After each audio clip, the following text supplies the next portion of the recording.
Hello बच्चों, let's read the question. The question says, during beta decay, the emission of antineutrino particle is supported by which of the following statements?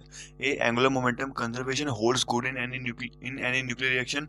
2. Option 2. Linear momentum conservation holds good in any nuclear reaction. Option 3. The kinetic energy of emitted beta particles is varying continuously to a maximum value. And fourth is none of the above.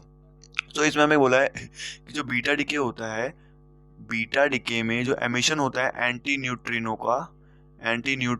जो होता है particle का beta जो emission होता है वो उनमें वो उसके लिए ये तीनों में से कौन सी स्टेटमेंट जो है वो सपोर्ट करती है उस चीज को कि एंटी न्यूट्रिनो होना चाहिए या नहीं होना चाहिए.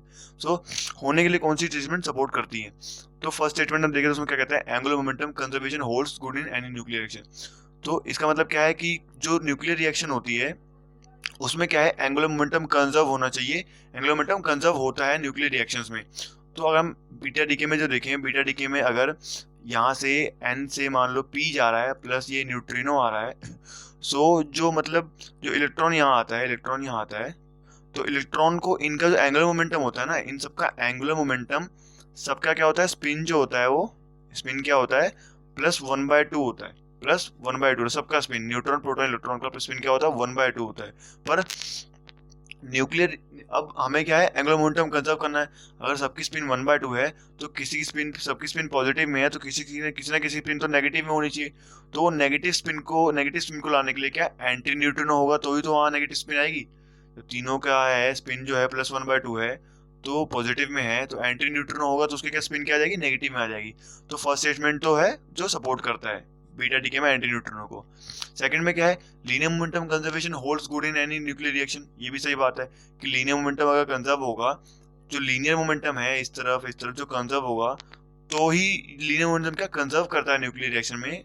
मतलब इसका क्या है, लीनियर मोमेंटम जो है अच्छा होल्ड करता है, holds good in any nuclear reaction. तो अगर लीनियर मोमेंटम कंजर्व करने के लिए भी हमारे पास एंटी न्यूट्रिनो पार्टिकल होना चाहिए. एंटी न्यूट्रिनो पार्टिकल होगा तो ही तो यहाँ जो होगा m/v जो सारे होंगे सबके रिएक्टेंट्स के प्रोडक्ट के m/v के इक्वल आएगा. ठीक है, तो 2 जो है वो भी फॉलो करता है. थर्ड में क्या बोला था, kinetic energy of emitted beta particles is varying continuously to a maximum value. ये जो स्टेटमेंट है वो भी सही है, पर इस स्टेटमेंट का रीजन क्या है, ये है क्या, ये एक्सपेरिमेंटल ऑब्जर्वेशन है कि जो इलेक्ट्रॉन होता है बीटा पार्टिकल में वो उसकी जो जो जो काइनेटिक एनर्जी होती है वो वेरी करती है 0 से इसके मैक्सिमम वैल्यू तक. ये एक्सपेरिमेंटल ऑब्जर्वेशन है. तो सही ऑप्शन कौन से है, 1, 2 और 3. 1, 2 और 3. Hope you understood it well. Best of luck.